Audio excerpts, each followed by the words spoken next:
Assalamualaikum warahmatullahi wabarakatuh. Selamat datang di channel Kang Slamet. Kali ini Kang Slamet akan menceritakan sebuah kisah yang berjudul Jayawirya. Cerita ini ditulis oleh Untung Prasetyo, dan sebelum kita masuk ke ceritanya, buat kalian yang belum subscribe channel ini, tekan tombol subscribe-nya terlebih dahulu dan tekan tombol notifikasinya agar kalian tidak ketinggalan cerita seram lainnya dari Kang Slamet. Dan gak usah berlama-lama lagi, langsung saja kita masuk ke ceritanya. Jayawirya. Si pengumura dewa tanpa nyata dan tetap.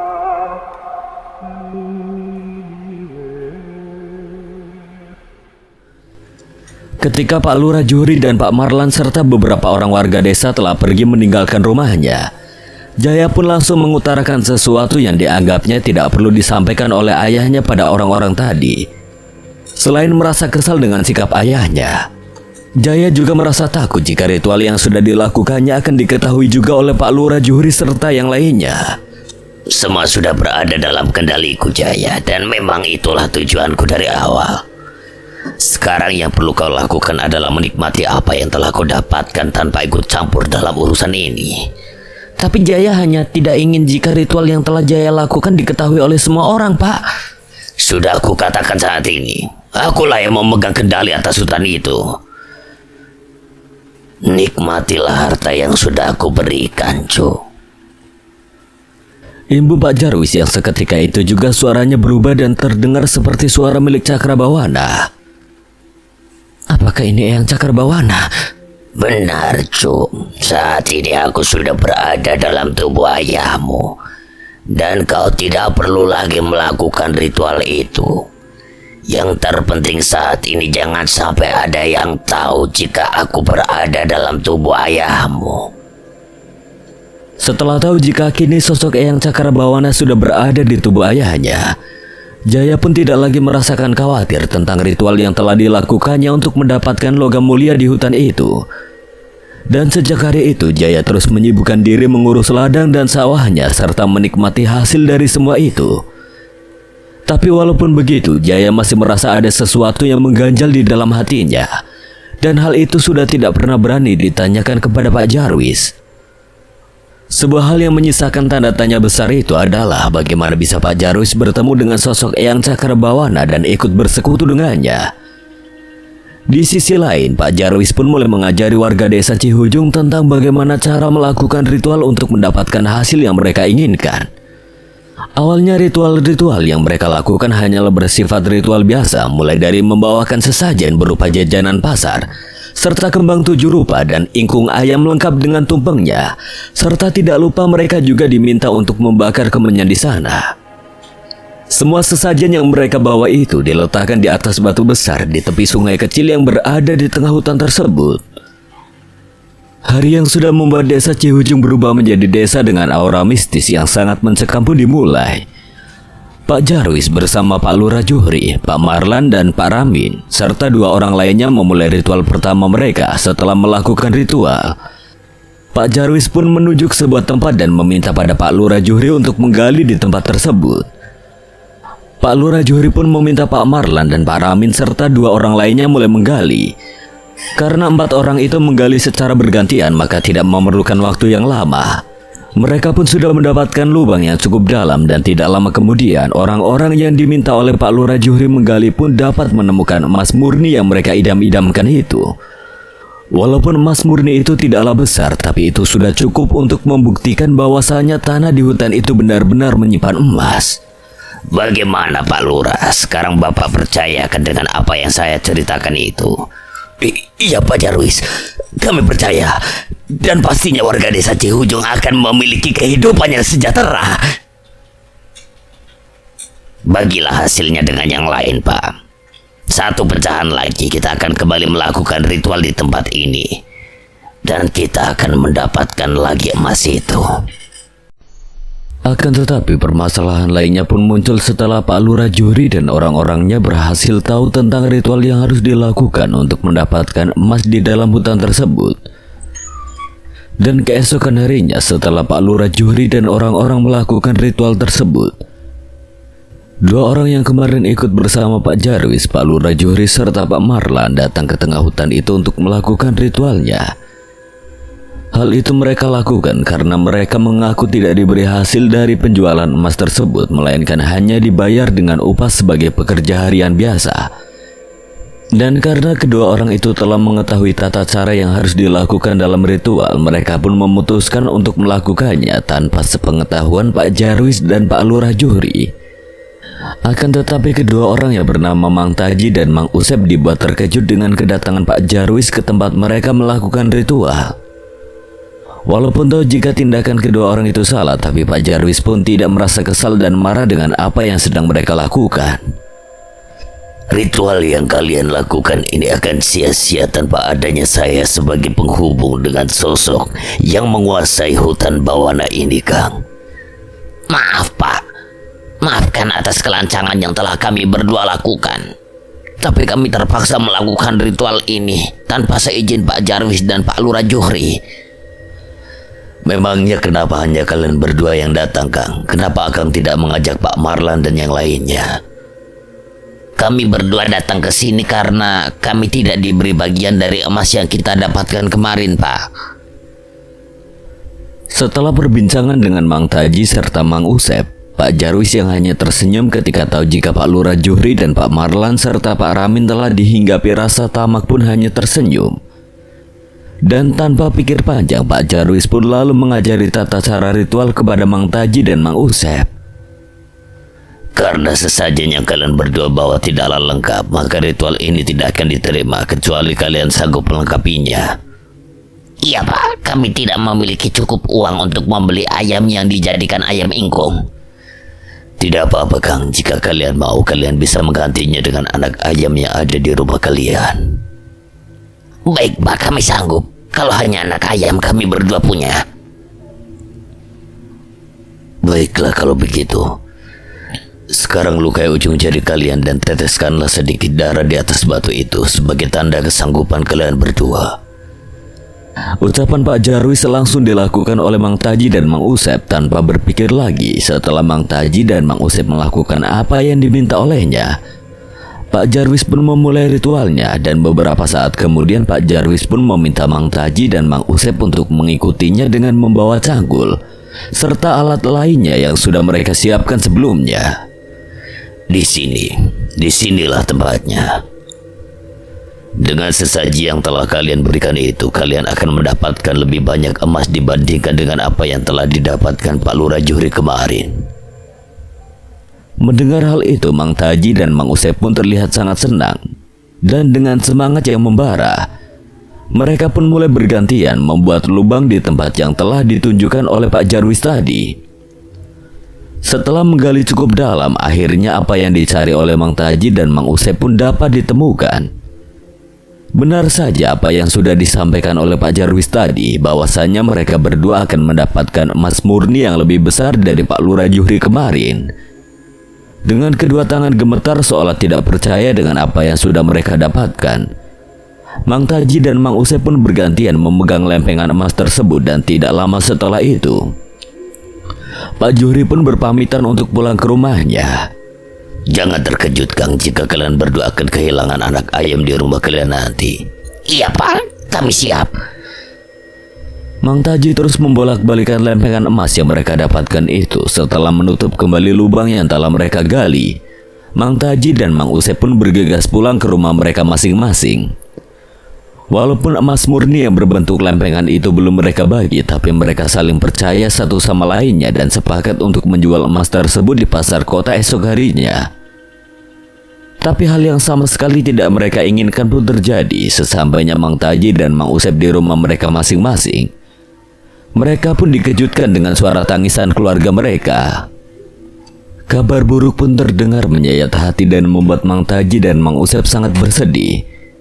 Ya, kabar kematian dari anak mereka itu seolah mengubur kebahagiaan yang baru saja mereka dapatkan. Dan sama seperti yang dialami Jaya serta Bagus dulu sewaktu pertama kali mereka mendapatkan emas di dalam hutan itu dan bertemu dengan sosok lelaki tua yang ternyata adalah jelmaan dari Eyang Cakrabawana. Kala itu mereka bersedia untuk menukar anak ayam di rumahnya yang ternyata itu semua hanyalah kata kiasan yang menggambarkan anak yang akan ditumbalkan. Beberapa hari berlalu, Mang Taji dan Mang Usai pun pergi ke pasar kota untuk menjual emas murni yang telah mereka dapatkan.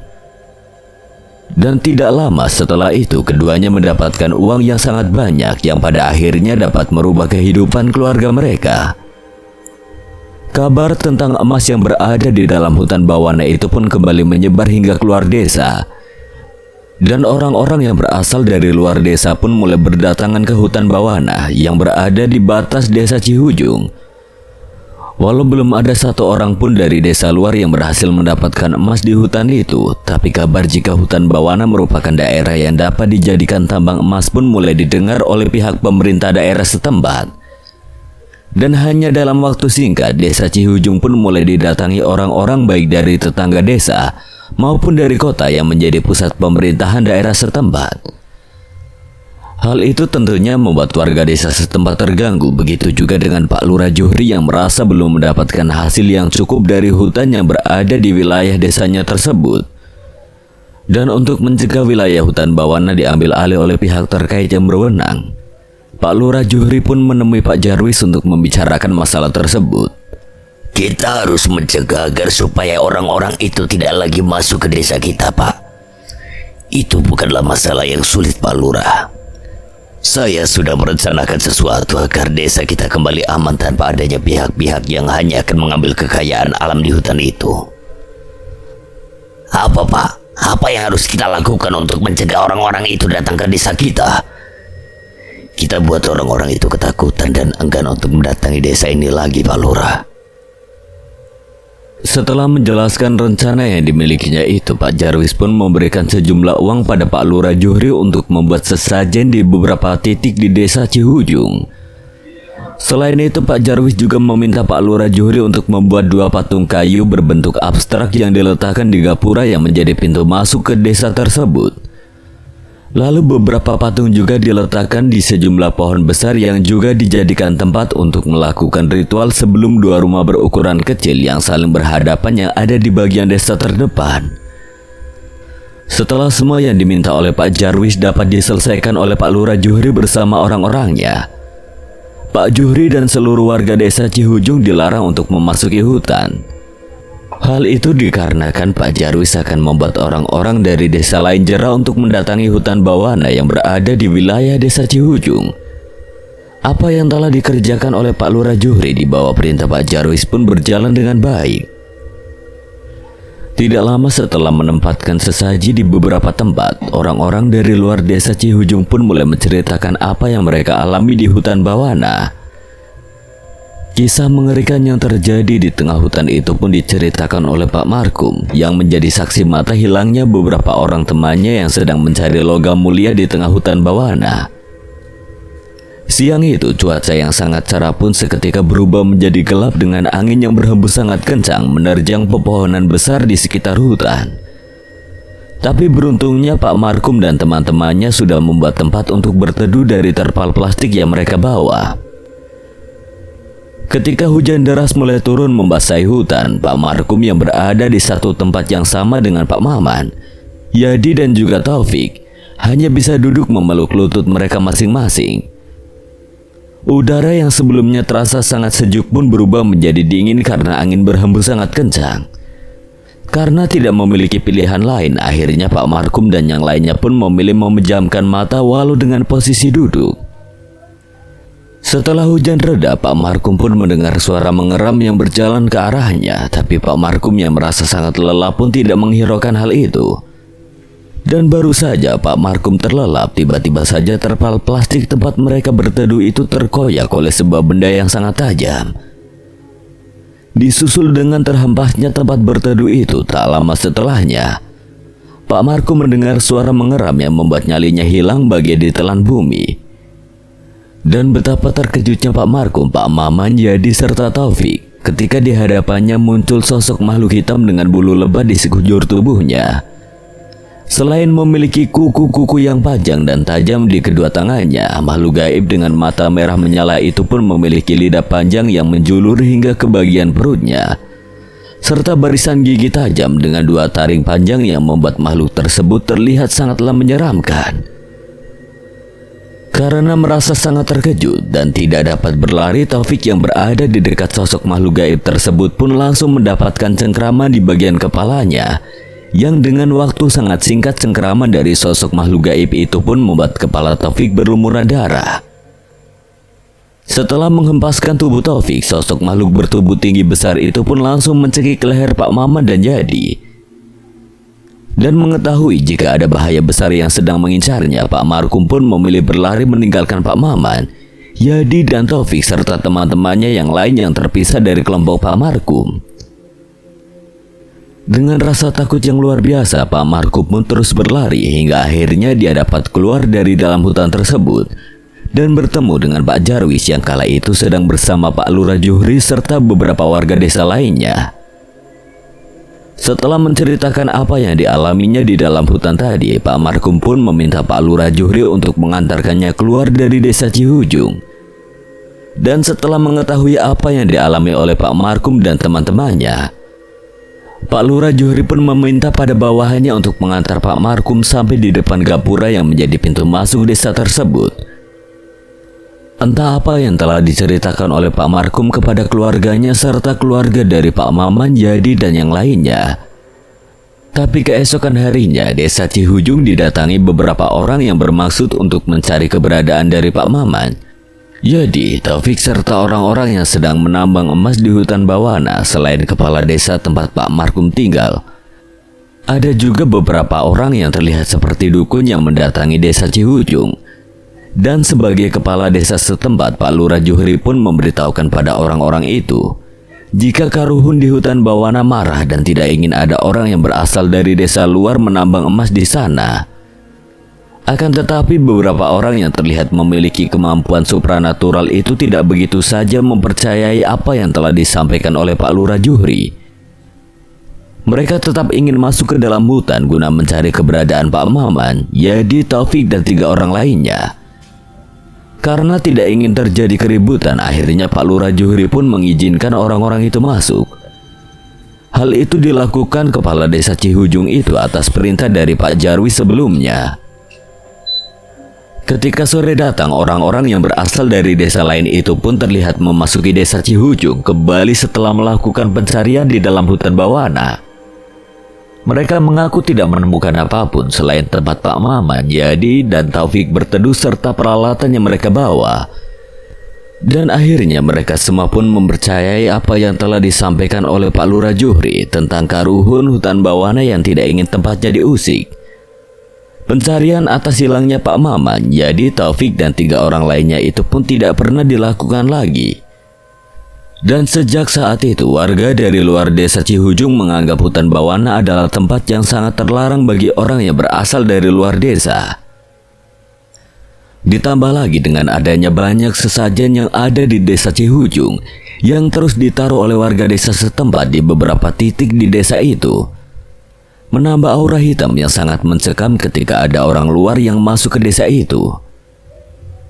Misteri tentang desa Cihujung yang dipercaya menjadi tempat menuju ke hutan yang menyimpan banyaknya emas murni pun masih berlanjut. Setelah kematian Pak Lurah Juhri yang terjadi secara tidak wajar, selain itu desa Cihujung pun masih menyimpan misteri tentang siapakah sosok Pak Jarwis yang sebenarnya. Rian berlari tidak tentu arah ketika sosok makhluk yang menyerupai manusia tapi dengan tubuh yang sangat besar terus saja mengejarnya. Nafasnya tidak beraturan, ketakutan yang sangat hebat pun datang menikam keberaniannya dan hanya menyisakan degup jantung yang berirama keras. Sejenak Rian berpikir untuk membacakan ayat-ayat suci Al-Quran yang dihafalnya. Tapi entah mengapa dia begitu sulit untuk mengingat semua doa dan ayat-ayat suci yang dihafalnya. Rasa sesak pun mulai menyerangnya, dia merasa seperti sudah tidak ada lagi oksigen yang dapat dihirupnya. Ketika tangan besar itu mencekik tubuh Rian. Pemuda yang sangat menyenangi hal-hal gaib itu terus meronta sebisanya dan berusaha untuk terus berteriak walaupun tidak ada sedikit suara yang keluar dari mulutnya. Rian pun terbangun dari tidurnya dengan rasa senang walau dia masih merasakan ketakutan yang sangat hebat. Keringat membasahi kening dan tubuhnya seolah Rian baru saja melakukan aktivitas berat. Rasa sakit di bagian leher pun masih dirasakannya, bahkan menjalar hingga ke bagian tengkuk. Mimpi yang baru saja Rian alami seperti nyata dan benar-benar nyata. Rian melihat jam dinding sudah menunjukkan pukul 5 sore dan dia pun langsung berpikir kalau mimpi buruk yang baru saja dialaminya itu terjadi karena Rian yang sengaja tidur setelah azan asar berkumandang. Emang benar kalau udah masuk waktu asar kita nggak boleh tidur. Gumamnya dalam hati sambil mengusap keringat dengan handuk yang ada di kamarku. Karena merasa sangat penasaran dengan mimpi aneh yang baru saja dialaminya itu, Rian pun bergegas menuju ke rumah salah seorang temannya yang memiliki kemampuan untuk melihat hal gaib di luar nalar manusia biasa. Dan setelah selesai menjalankan ibadah sholat maghribnya, Rian pun langsung bergegas menuju ke rumah Bima. Sesampainya di rumah Bima, Rian pun langsung menceritakan mimpi yang tadi sore dialaminya dan menanyakan apakah ada pertanda dari mimpi tersebut.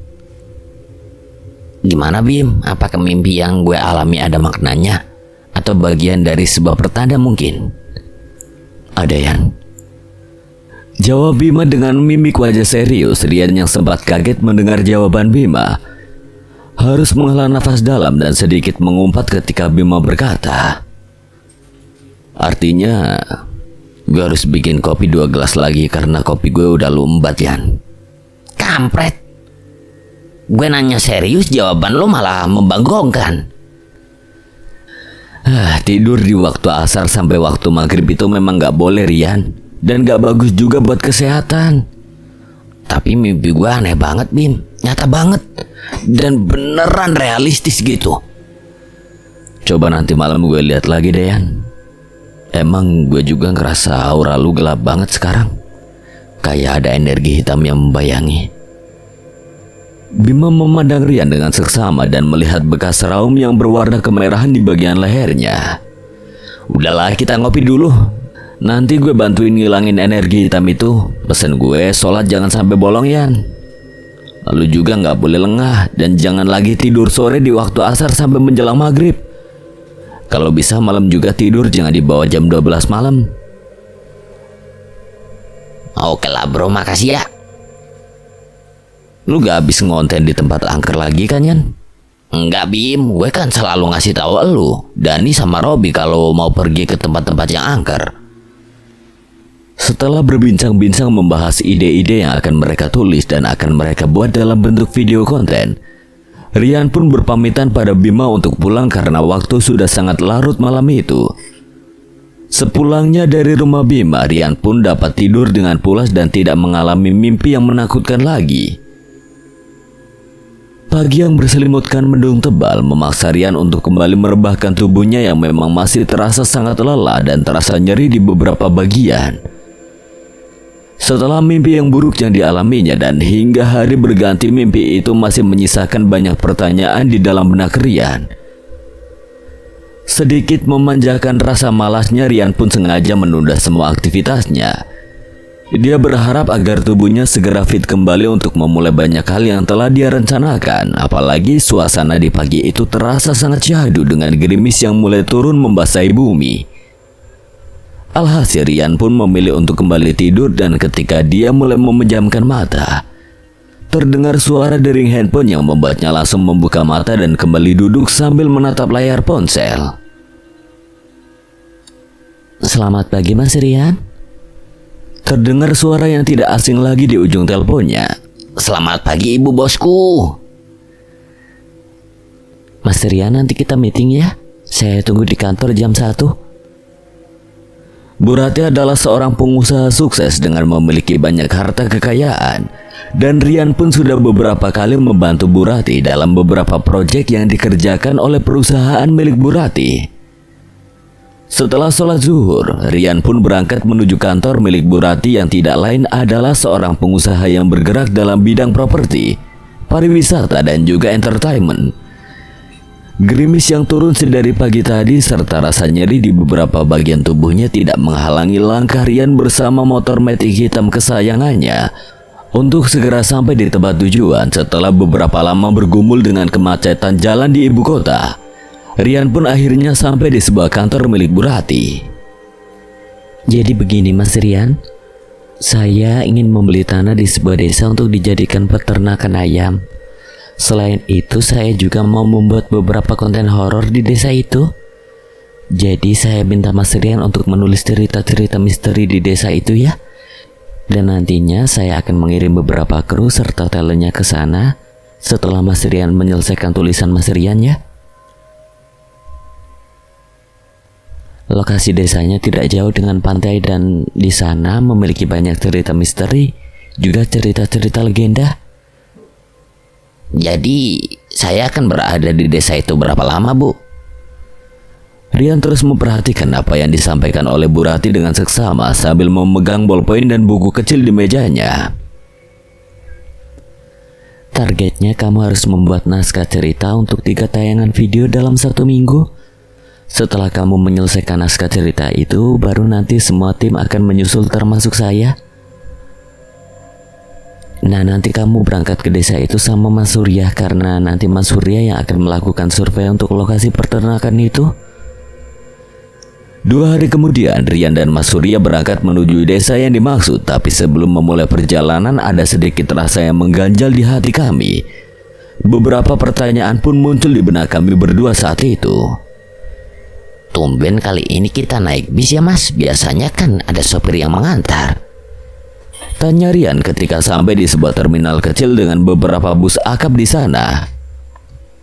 Gue juga heran Jan, biasanya memang Bu Rati menyediakan unit mobil dan sopir untuk perjalanan jauh seperti ini. Ya udahlah Mas, kita nikmati aja perjalanan ini.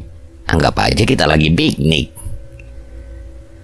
Awalnya perjalanan mereka yang menggunakan bis malam terbilang lancar dan menyenangkan. Namun ketika waktu sudah menunjukkan pukul 11 malam, mulai muncul hal-hal aneh di luar nalar. Saat itu Rian terbangun ketika bis yang ditumpanginya bersama Mas Surya berhenti. Rian pun mulai meregangkan tangan dan punggungnya yang terasa sangatlah pegal.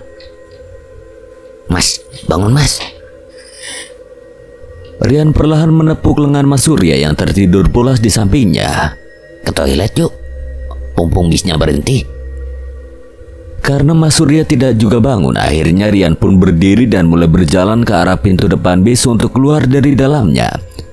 Tapi ketika Rian sampai di bangku penumpang barisan paling depan, tiba-tiba saja langkahnya dihentikan oleh seorang kakek yang mengenakan baju koko dan peci hitam. Kakek itu memegang erat lengan Rian sambil menatapnya tajam. Jangan keluar, nah, tetap di dalam bis ini saja. Maaf Pak, memangnya kenapa ya Pak? Lihatlah di sekitarmu. Kakek itu terus menatapku tajam. Rian yang merasa tidak ada keanehan pun lalu mengedarkan pandangan ke sekitarnya. Dan setelah dia melihat sekelilingnya dengan seksama, tiba-tiba saja ruangan di dalam bis yang tadinya nampak terang dengan cahaya lampu kini menjadi gelap dan seperti diselimuti asap tebal yang berwarna putih. Rian kembali memperjelas penglihatannya sambil sesekali mengusap kedua matanya. Dan anehnya, bis yang tadinya terisi oleh beberapa orang penumpang pun kini nampak kosong. Dan hanya ada Rian serta seorang kakek tua yang masih memegang erat tangannya. Belum sempat Rian bertanya kembali pada sosok kakek yang duduk di depannya itu, tiba-tiba bis itu pun bergoyang-goyang hebat hingga membuat Rian terjatuh ke lantai. Pulanglah, nah, urungkan niatmu untuk pergi ke desa itu. Kakek tua tadi wajahnya tampak mulai samar terlihat oleh Rian. Guncangan yang dirasakan oleh Rian pun perlahan mulai mereda dan sayup-sayup terdengar suara Mas Surya memanggil-manggil nama Rian berulang kali. Yan, bangun Yan. Rian, bangun. Mas Surya terlihat kebingungan dan terus menggoyang-goyangkan tubuh Rian. Astaga, gue mimpi rupanya. Bangun Yan, lu ngapain tidur di lantai bis? Kan kotor. Aneh banget deh Mas. Lu emang aneh sih Yan. Tiduran di lantai bis, udah kayak gembel aja. Kepala Rian masih terasa sakit membuatnya sulit untuk kembali tidur dan menikmati perjalanan. Berbagai macam pertanyaan pun muncul di benaknya karena mimpi yang tadi dialami oleh Rian seolah-olah nyata. Dan yang terus membuatnya gelisah adalah pesan dari kakek tua tadi yang meminta Rian untuk tidak melanjutkan perjalanan ini. Seketika Rian pun teringat akan apa yang dikatakan oleh Bima beberapa hari yang lalu. Bima berjanji akan membantunya menghilangkan energi negatif yang katanya sedang menyelimuti Rian kala itu. Setelah mengingat kembali apa yang telah disampaikan oleh Bima, Rian pun berniat akan menghubungi sahabat baiknya itu. Ketika tiba di tujuan nanti, sekitar pukul 5 pagi, bis yang mereka tumpangi akhirnya sampai di terminal tujuan. Rian yang sudah tidak tahan ingin segera menikmati asap dari sebatang rokok pun bergegas keluar dari dalam bis ini. Tak lama kemudian, seorang lelaki berperawakan tegap menghampiri Rian dan Mas Surya yang duduk di bangku tunggu sambil menikmati segelas kopi hitam yang masih mengepulkan asapnya. Sampean berdua ini yang mau ke desa Cihujung ya, Mas? Iya betul, Pak. Monggo langsung naik saja ke minibus yang warna hijau itu, Mas. Ini pelayanan prioritas dari PO bis kami. Jadi nanti masnya saya antar sampai ke dekat desa tujuan mas-mas ini. Sampean berdua ini ada keperluan apa, Mas, datang ke desa Cihujung? Ada sedikit pekerjaan, Pak. Loh, pekerjaan apa, Mas? Bos saya ingin membeli tanah untuk dijadikan peternakan ayam di desa itu, Pak. Nah, kalau teman saya ini dia penulis cerita misteri, Pak. Dia mau membuat naskah cerita tentang desa itu. Wah, kalau mau nulis tentang kisah misteri, sangat cocok sekali di desa itu. Tapi pesan saya hati-hati, Mas, di desa itu ya. Desa Cihujung itu terkenal wingit dan menyeramkan. Setelah 2 jam perjalanan, Rian dan Mas Surya pun tiba di pertigaan jalan menuju ke desa Cihujung. Sambil membantu menurunkan barang-barang mereka, Pak Jono pun kembali berpesan pada Rian untuk tetap berhati-hati dan memberikan kartu namanya yang berisi nomor ponsel pribadi beliau. Mobil saya cuma bisa sampai di sini saja, Mas, karena jalan menuju desa Cihujung hanya bisa dilalui motor roda 2 saja. Iya, Pak, tidak apa-apa. Kami sudah ada yang menjemput juga kok, Pak. Terima kasih ya. Pokoknya sampean jangan ragu-ragu untuk menghubungi saya kalau ada keperluan mendesak, Mas. Kok Pak Jono kayak orang ketakutan gitu ya, Yan? Iya, Mas. Kayaknya beliau tahu dengan banyaknya misteri yang ada di desa ini deh. Rian melihat pemandangan di sekitarnya yang tampak begitu gersang. Setelah mobil yang dikendarai oleh Pak Jono pergi meninggalkan Rian dan Mas Surya, mereka berdua pun duduk di depan bangunan yang nampak seperti pos ronda, dengan sebagian atap yang masih tersisa dan sampah daun kering yang berserakan di dalamnya. Semilir angin di pagi hari dengan mendung yang menyelimuti daerah ini membuat Rian merasakan sensasi yang berbeda. Mas Surya yang sedari awal sudah terlihat gelisah pun kini mulai berkeluh kesah. Lama banget nih orang, udah hampir 1 jam gak datang-datang. Mana tiba-tiba merinding lagian. Rian yang mendengar Mas Surya terus berkeluh kesah pun hanya bisa tersenyum sambil terus mengepulkan asap tembakau rokok putih kesukaannya. Rian yang sudah mulai terbiasa dengan tempat-tempat wingit setelah dia dan teman-temannya membebaskan sosok Nuni yang sukmanya terkurung di rumah pondokan beberapa waktu lalu, malah mendapatkan banyak ide tentang apa yang akan dituangkannya ke dalam naskah cerita yang diminta oleh Bu Rati. Setelah beberapa saat Rian dan Mas Surya hanyut dalam pikirannya masing-masing, tiba-tiba saja Rian melihat seseorang yang berjalan menuju ke dalam desa Cihujung. Ketika jaraknya semakin dekat dengan tempat mereka berdua berada, orang itu menatap Rian dan Mas Surya dengan tatapan mata tajam. Rian yang merasakan ancaman dari seseorang yang mungkin warga asli daerah itu pun lalu melemparkan senyum sambil menganggukkan kepala. Awalnya Rian ingin menyapa dan menghampiri orang itu, tapi dia mengurungkan niatnya setelah melihat wajah Mas Surya yang nampak ketakutan. Yan, lu ngerasa ada yang aneh gak di sini? Iya, Mas. Aneh banget. Dan hawanya juga terasa serem. Padahal kita belum masuk ke dalam desa. Tak lama kemudian datanglah 2 orang ke arah Rian dan juga Mas Surya. Dan ternyata orang itu adalah Pak Toto yang datang bersama dengan seorang temannya menggunakan 2 motor untuk menjemput mereka berdua. Sekitar 10 menit mereka meninggalkan pos ronda yang berada di luar desa tadi. Rian kembali melihat seseorang yang sedang berjalan menuruni bukit yang berada di sebelah kirinya. Sekilas Rian seperti pernah bertemu dengan orang itu, tapi Rian lupa kapan dan di mana Rian bertemu dengannya. Entah mengapa tiba-tiba saja Rian teringat mimpi yang dialaminya semalam, dan barulah dia menyadari jika orang yang dilihatnya itu adalah orang yang ditemuinya di dalam mimpinya. Ketika Rian berada di dalam bis itu, Rian pun kembali menoleh ke belakang untuk memastikan orang yang dilihatnya tadi masih ada. Tapi ternyata di belakangnya sudah tidak ada siapa-siapa lagi di sana. Dan hal itu pun sontak membuat bulu kuduk meremang. Dan belum hilang rasa keterkejutannya, Rian pun kembali dibuat kaget ketika Pak Toto yang sedang mengendarai motornya tiba-tiba saja berhenti dengan mendadak. Ada apa, Pak? Kalian harus meninggalkan potongan kain yang kalian miliki di depan patung kayu itu. Tapi untuk apa, Pak? Itu merupakan syarat mutlak untuk dapat memasuki desa ini dengan aman, Mas. Karena tidak ingin memperdebatkan adat istiadat desa setempat, Rian dan Mas Surya pun langsung menuruti apa yang telah disampaikan oleh Pak Toto dan juga Pak Yadi. Keduanya pun langsung mengambil kaos milik mereka masing-masing, lalu meletakkan benda tersebut di depan patung kayu yang berada di gapura masuk desa tersebut. Selain itu, mereka juga meninggalkan selembar uang kertas di hadapan patung yang berada di sebelah kiri gapura tersebut. Setelah setengah jam perjalanan menyusuri bukit batu yang nampak kering itu, akhirnya Rian dan Mas Surya pun tiba di rumah Pak Toto. Hal yang pertama dilakukan Rian adalah mengambil ponselnya dari dalam tas selempang yang ada di depannya. Tapi alangkah gusarnya Rian kala itu ketika mengetahui bahwa di daerah itu tidak ada sinyal sama sekali. Waduh, di sini nggak ada sinyal ya, Pak? Pak Toto pun hanya menggelengkan kepala dan tersenyum kepada Rian, tapi yang membuat Rian dan Mas Surya sangat terkejut sekaligus berpikir keras saat itu adalah ucapan Pak Yadi yang penuh dengan tanda tanya kala itu. Kalian tidak butuh sinyal di sini, nikmati saja hari-hari yang masih bisa kalian temui esok hari. Ujar Pak Yadi dengan ketus setelah melontarkan perkataan yang membuat hati Rian tidak nyaman. Pak Yadi pun berlalu pergi tanpa berpamitan pada kami.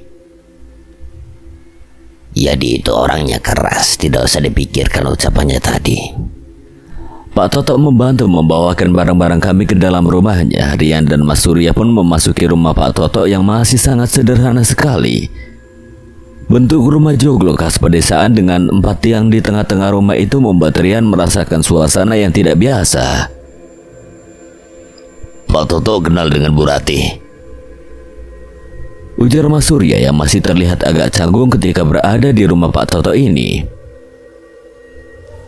Tidak, Mas, saya hanya diminta Yadi untuk memberi tempat kalian menginap dan mengurus segala keperluan kalian berdua selama di sini.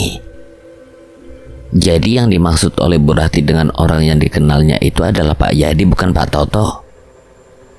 Saya ini hanya orang dusun, Mas, tidak pernah pergi ke kota, jadi ya tidak punya kenalan orang kota. Malam pun tiba, kini Rian, Mas Surya, Pak Toto, dan 2 anak laki-laki Pak Toto yang usianya masih remaja sedang duduk bersama menikmati makan malam yang sudah dihidangkan oleh istri Pak Toto dan anak perempuannya yang bernama Sari. Sambil berbincang-bincang santai, Rian pun mulai bertanya pada Pak Toto tentang tempat-tempat yang dianggap angker oleh warga sekitar. Tapi sepertinya Mas Surya terlihat tidak senang kalau harus membicarakan perihal pekerjaan saat itu. Padahal Mas Surya juga sudah seharusnya juga mulai mencari informasi terkait pekerjaan yang sudah menjadi tanggung jawabnya itu. Tapi Rian tidak mau ambil pusing, mungkin waktunya memang kurang tepat untuk membicarakannya malam ini. Selesai makan malam bersama, Rian yang berniat untuk keluar dan menikmati sunyinya malam di depan pekarangan rumah milik Pak Toto. Harus mengurungkan niatnya karena dilarang oleh Pak Toto. Di dalam saja, Mas, jangan keluar rumah untuk malam ini. Pak Toto menganggukkan kepalanya seperti memberi aku isyarat tertentu. Biarkan saja, Pak. Rian memang sangat suka sekali dengan kesunyian malam. Sudah, duduk saja di sini, Ibu sedang membuatkan kopi. Mas Surya yang sudah mulai mengantuk pun kini sudah merebahkan tubuhnya di dalam kamar yang sudah disediakan oleh keluarga Pak Toto. Rasa-rasa dan gelisah yang dialami Rian pun perlahan mulai menghilang membaik karena keramah tamahan dari keluarga di rumah Pak Toto. Indra dan Wanto, kedua anak laki-laki dari Pak Toto ini sangatlah menyenangkan. Mereka banyak bertanya tentang hal-hal yang belum mereka ketahui dan mulai mengungkapkan harapan dan cita-cita mereka. Mas Rian, kalau di kota sana jam segini apa masih ramai, Mas? Di kota itu tidak pernah sepi, Indra. Ramai dan bising dan kadang terasa sumpek. Enakan di sini, Indra. Suasananya tenang, adem dan damai. Akan tetapi, baru saja Rian, Indra dan Wanto berbincang-bincang hangat tentang desa tempat tinggal mereka. Tiba-tiba saja suasana hangat pun berubah ketika dari kejauhan terdengar suara seperti burung gagak yang bersaut-sautan. Anak-anak Pak Toto pun berdiri dan berjalan memasuki kamar mereka tanpa berpamitan pada Rian. Sementara itu Pak Toto memberi isyarat dengan jari telunjuk di depan bibirnya pada Rian yang memintanya untuk diam dan tidak bergerak. Lama Rian dan Pak Toto duduk terdiam di kursi kayu dengan sandaran lengan yang berbentuk oval. Pak Toto pun kembali memberikan isyarat seperti tadi ketika suara burung gagak kembali terdengar dengan suara yang sangat jelas. Setelah suara dari burung-burung gagak itu pergi, Pak Toto pun lalu berjalan ke arah tiang rumah joglo miliknya itu. Dan setelah sampai di salah satu tiang rumah tersebut, Pak Toto langsung menekan saklar lampu untuk memadamkan cahaya lampu yang berwarna kuning dan sangat redup itu. Masuklah kamar, Mas. Jangan bersuara dan jangan melakukan aktivitas apapun. Kalau bisa sampai langsung tidur saja. Tanpa pikir panjang, Rian yang memang sudah merasa mulai ketakutan pun langsung berjalan menuju kamar tempat di mana Mas Surya tertidur saat ini. Dan tidak butuh waktu lama, Rian lalu terlelap dalam tidurnya. Entah bagaimana awalnya, tiba-tiba saja Rian sudah berdiri di bawah pohon besar dengan tubuh terikat kain panjang berwarna merah. Tepat di hadapannya saat ini tersaji banyak sekali makanan dan buah-buahan segar serta kendi-kendi yang sepertinya tempat minuman serta beberapa gelas yang terbuat dari tanah. Rian pun mengedarkan pandangannya ke sekitar dan dia melihat dari kejauhan sosok menyeramkan dengan tubuh besar yang hitam legam dan memiliki daun telinga yang sangat lebar.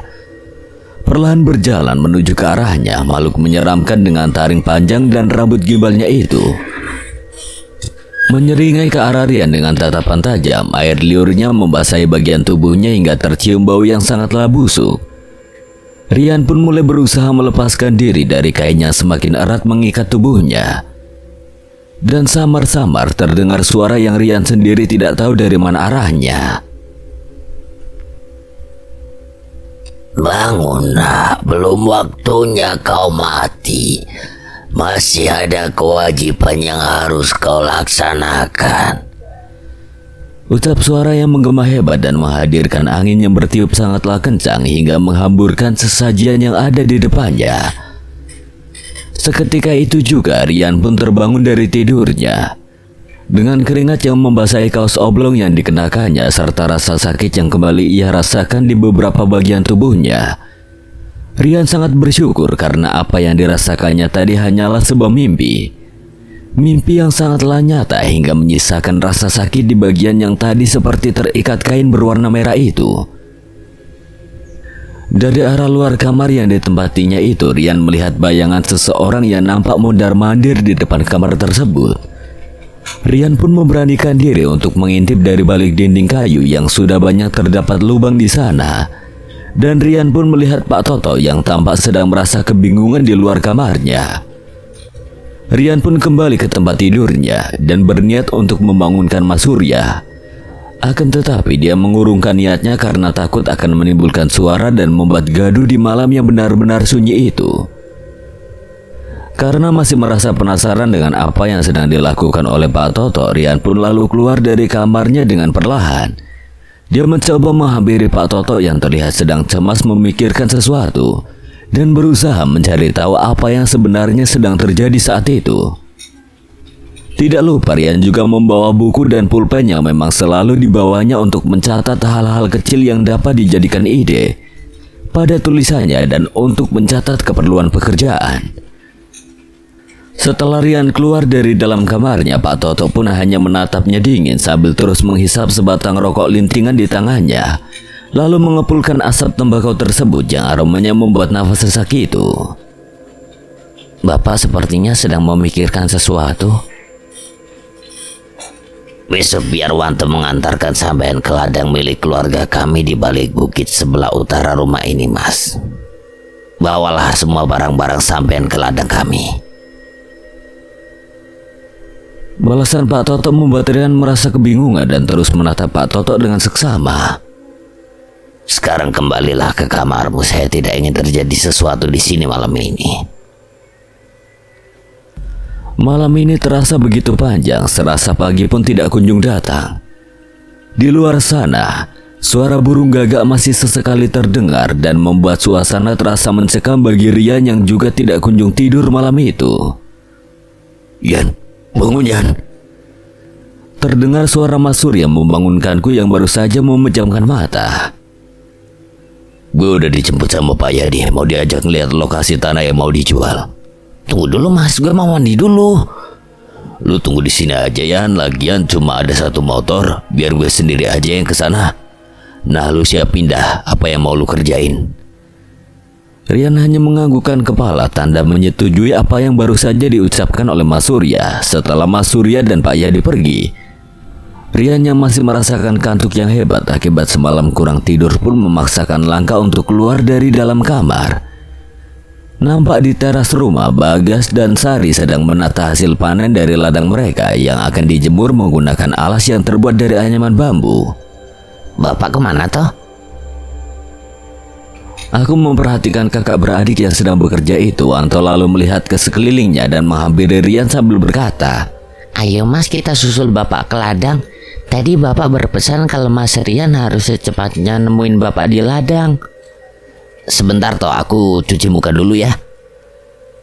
Rian bergegas ke kamar mandi. Setelah selesai dari kamar mandi, Rian pun kembali ke kamar untuk mengambil semua barang miliknya yang tersimpan dan sebatas ransel besar. Setelah semua barangnya sudah siap dan tidak ada yang tertinggal, Rian pun bergegas mengajak Wanto untuk mengantarkannya ke ladang menemui Pak Toto. Rian pun sungguh dibuat terkejut ketika menyadari bahwa jarak rumah penduduk satu dengan yang lainnya ternyata sangatlah berjauhan. Dan desa itu terlihat sangat sepi sekali seperti sebuah desa mati. Setelah setengah jam berjalan menyusuri jalan setapak di perbukitan, akhirnya Rian melihat sebuah gubuk kecil di tengah hamparan tanah kering yang sepertinya itu adalah ladang milik Pak Toto. Duduk di sini Mas Rian. Rian dan Wanto pun duduk di hadapan Pak Toto. Sementara itu Pak Toto meminta Indra untuk pulang terlebih dahulu agar bisa membantu pekerjaan ibunya serta kakak perempuannya di rumah. Dan sesaat sebelum Pak Toto memulai apa yang ingin disampaikannya, Rian pun menyalakan kamera digitalnya dan hendak mengabadikan pembicaraan tersebut. Sebelum desa ini menjadi desa yang terlihat sepi dan angker seperti saat ini, Desa Cihujung adalah sebuah desa makmur yang ladang serta sawahnya terlihat hijau dengan tumbuhan yang sangatlah subur. Akan tetapi setelah Jaya Wirya menemukan bongkahan emas di hutan itu, desa ini perlahan-lahan ditinggalkan oleh warganya yang merasa tidak nyaman dengan aturan-aturan aneh di desa ini. Lalu apa hubungannya semua itu dengan saya, Pak? Sehingga Pak Toto harus menceritakan hal ini jauh dari tempat rumah Bapak.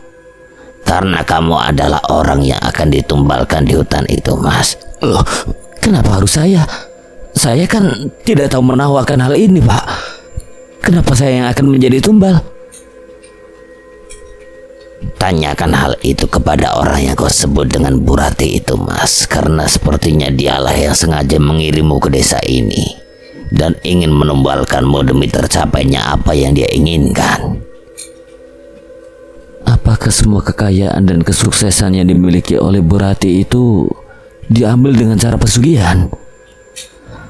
Mungkin Bu Rati itu adalah salah satu keturunan dari warga desa Cihujung yang memperoleh banyak emas dari hutan bawana itu. Dan dia harus memberikan tumbal manusia setiap 3 tahun sekali untuk tetap dapat menikmati semua kekayaannya. Pak Toto menunjuk ke arah tempat barisan pepohonan besar dan semak-semak itu berada. Tapi apakah benar semua itu terjadi, Pak? Karena setahu saya setiap pesugihan itu akan meminta tumbal dari keluarga orang tersebut. Menurut cerita yang saya dapatkan dari almarhum orang tua saya dulu, desa ini mulai ramai dikunjungi orang-orang dari desa lain setelah mereka mengetahui jika di hutan bawana yang berada di wilayah desa ini terdapat banyak emas. Akan tetapi, setelah beberapa orang yang mencoba peruntungan mereka hilang ketika mencari emas di hutan itu, barulah desa ini dijuluki sebagai desa mati atau desa wingit. Dan karena kepala desa yang bernama Pak Juhri tidak mau jika desanya terus didatangi orang-orang dari desa luar dan juga orang-orang dari pemerintahan kota setempat, maka dia meminta kepada Pak Jarwis untuk menjadikan desa ini desa wingit dengan memasang banyak penjaga gaib di sekitar desa ini. Selain itu, ketika Pak Jarwis memegang kuasa penuh di desa ini, dia mulai membuka jalan bagi siapapun yang mau mendapatkan kekayaan dengan mudah, yaitu dengan syarat tumbal nyawa seorang manusia. Apakah berarti saya dan Mas Surya juga orang yang akan jadi tumbal, Pak? Tidak, Mas Surya tidak termasuk. Sepertinya hanya Mas Rian Utamalah yang sudah diikat menjadi tumbal. Mendengar Pak Toto menyebut nama aslinya dengan tepat, Rian pun terperanjat dan yang lebih membuatnya kaget lagi ketika Rian mengetahui bahwasannya Rian sendirilah yang akan menjadi tumbal kala itu. Bapak tidak sedang bercanda, kan? Rian kini gugup. Dengan tubuh sedikit gemetar, Pak Toto lalu melanjutkan cerita tentang desa Cihujung yang kini menjadi desa wingit dan angker itu. Orang yang akan dijadikan tumbal di desa ini sebelumnya sudah diikat terlebih dahulu. Biasanya orang itu akan menemukan keanehan-keanehan dalam hidupnya, seperti mengalami mimpi aneh berkepanjangan yang mana mimpi itu seolah-olah nyata terjadi. Lalu apa yang harus saya lakukan, Pak? Jika saya bisa pergi dari tempat ini, saya akan segera pergi dari desa ini, Pak. Tolong tunjukkan kepada saya jalan untuk keluar dari desa ini, Pak. Calon tumbal yang sudah terikat dan sudah sampai di desa ini tidak dapat pergi sebelum ada penggantinya. Jika kamu nekat untuk pergi, maka sebelum kamu sampai di perbatasan desa, makhluk-makhluk gaib yang menjaga desa ini akan membunuhmu, Mas. Lalu apakah sekarang saya harus pasrah dengan apa yang akan terjadi pada saya, Pak? Kau harus membuat pilihan berat, Mas. Menyelamatkan diri dengan cara menjadikan temanmu itu sebagai penggantimu, atau berpasrah diri menyambut kematianmu sendiri.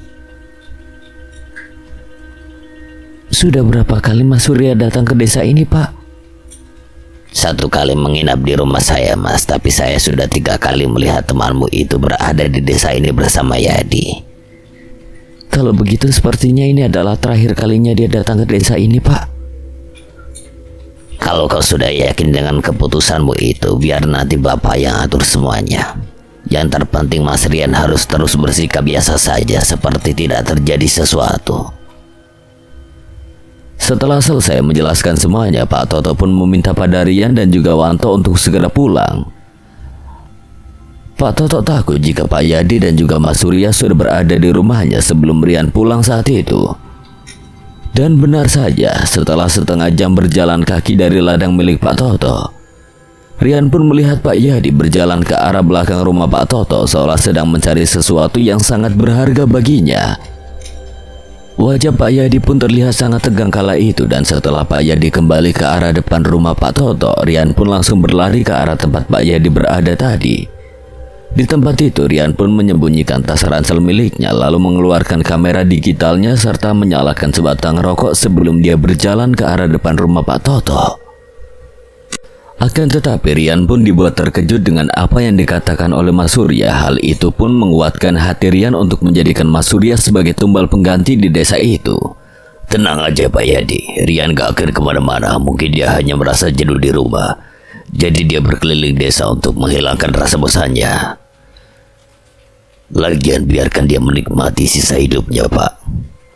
Kan sebentar lagi dia mau jadi persembahan.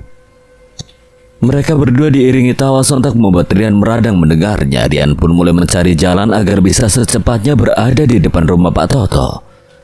Perlahan Rian berjalan memutar menyusuri lereng bukit menuju jalan utama desa itu, dan tidak butuh waktu lama Rian pun sudah berjalan menuju rumah Pak Toto dan mulai menyapa Mas Surya yang terlihat memegang benda seperti telepon genggam besar kala itu. Woi Mas,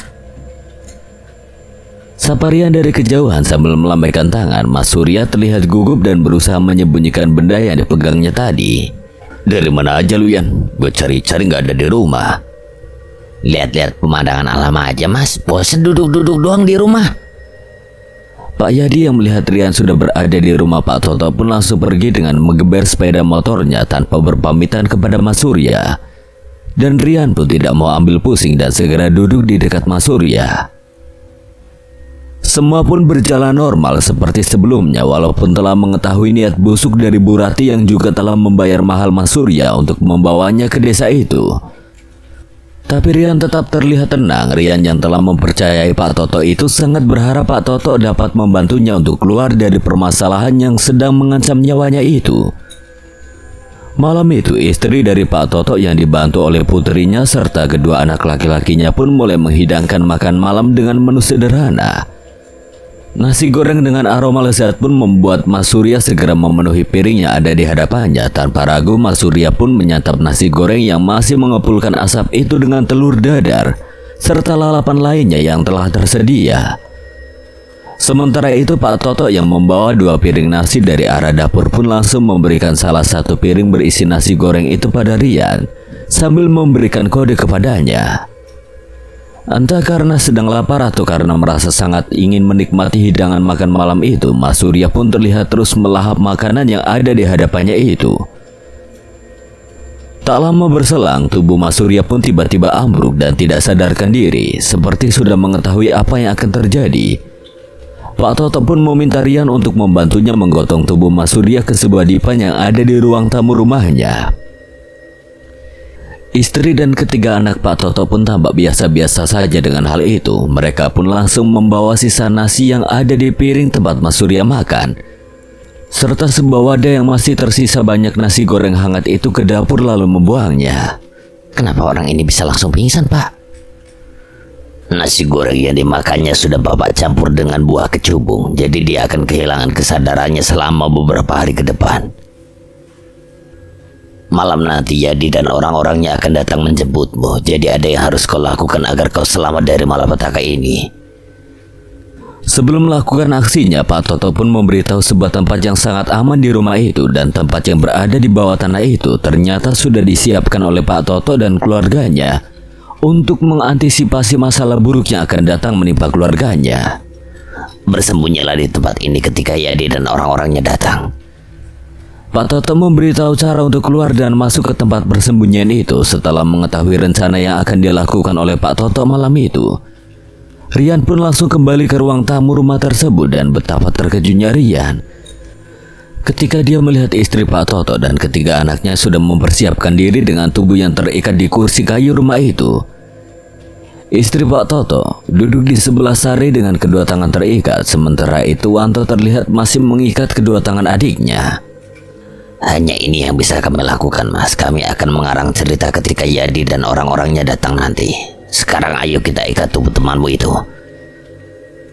Sungguh sebuah hal yang luar biasa yang telah dilakukan oleh Pak Toto dan keluarganya. Mereka rela bersandiwara hanya demi menyelamatkan nyawa Rian, yang notabene baru dikenalnya selama 2 hari belakangan itu. Setelah mengikat tubuh Mas Surya, Pak Toto pun langsung membuat rumahnya berantakan dan tidak ingin Pak Yadi curiga dengan apa yang terjadi malam itu. Beberapa kursi pun sengaja dihancurkannya dan beberapa gelas sengaja dipecahkan untuk membuat seolah-olah sudah terjadi keributan di rumah itu. Selesai mengacak-acak rumahnya, Pak Toto pun langsung meminta Rian untuk mengikat tubuhnya dan menyumpal mulut Pak Toto serta istri dan ketiga anaknya dengan kain yang sudah dipersiapkan oleh istri Pak Toto sebelumnya. Dan setelah semua selesai dengan apa yang harus dilakukannya itu, Rian pun langsung membawa barang-barang miliknya ke tempat persembunyiannya yang tadi telah ditunjukkan oleh Pak Toto. Sekitar 1,5 jam berlalu, terdengar suara ketukan pintu rumah yang memang sengaja tidak tertutup dengan rapat itu. Karena tidak kunjung mendapatkan balasan dari dalam, Pak Yadi pun langsung masuk begitu saja bersama 4 orang anak buahnya. Dan betapa terkejutnya Pak Yadi ketika dia melihat rumah temannya itu sudah dalam keadaan yang berantakan. Pak Yadi pun dibuat kaget dengan terikatnya tubuh Pak Toto dan keluarganya saat itu. Kamu tidak apa-apa toh? Aku tidak apa-apa mas, tapi bocah sialan itu berhasil pergi setelah dia mengamuk di rumah ini. Kenapa dia bisa melakukan hal ini toh? Awalnya mereka terlibat cekcok biasa, tapi setelah pemuda yang terbaring lemah itu mengatakan tentang sebab persembahan, anak itu mengamuk dan memukul Surya beberapa kali di bagian perutnya hingga dia tidak sadarkan diri. Setelah itu dia meraih tubuh Sari dan mengancam akan membunuhnya. Lalu dia pun meminta Indra dan Wanto untuk mengikat tubuh kami secara bergantian. Setelah dapat mengikat tubuh Indra dan Sari, pemuda itu langsung pergi begitu saja. Persembahan itu harus dilakukan malam ini, dan kita tidak memiliki waktu lagi untuk mencari anak itu. Lalu apa yang harus kita lakukan? Tidak ada rotan, akar pun jadi. Biarlah orang ini yang akan menggantikan bocah itu. Kau urus saja keluargamu, atau biar aku yang selesaikan pekerjaan ini. Pak Yadi langsung menyusul keempat anak buahnya itu setelah memastikan keadaan aman. Pak Toto pun menghampiri Rian di tempat persembunyiannya. Beliau pun meminta Rian untuk segera pergi dari rumahnya sebelum Pak Yadi dan anak buahnya menyelesaikan ritual persembahannya yang dilakukan di perbatasan desa Cihujung dengan hutan Bawana. Setelah berpamitan pada istri Pak Toto, Sari, Indra, dan Wanto, Rian pun bergegas menyusul Pak Toto yang sudah bersiap di atas sepeda motornya. Awalnya Rian merasa takut jika ada makhluk gaib yang konon katanya menjaga desa tersebut akan mengejarnya, tapi Pak Toto meyakinkan Rian jika di saat-saat persembahan atau penumbalan dilaksanakan, seluruh makhluk gaib yang ada di desa itu akan berkumpul di perbatasan hutan hingga membuat mereka aman untuk sementara waktu. Setelah keluar dari gapura besar yang menjadi satu-satunya jalan masuk ke desa Cihujung, Pak Toto pun langsung menyalami Rian dan meminta Rian untuk terus saja berjalan ke arah barat. Dia akan mendapatkan sinyal telepon setelah berjalan menanjak dan melewati bukit di ujung barat itu. Seolah tidak ingin larut dalam kesedihannya, Pak Toto pun langsung berpamitan untuk pulang. Sementara itu, Rian pun mulai berlari ke arah barat untuk mencari tempat yang aman. Benar apa yang telah disampaikan oleh Pak Toto tadi.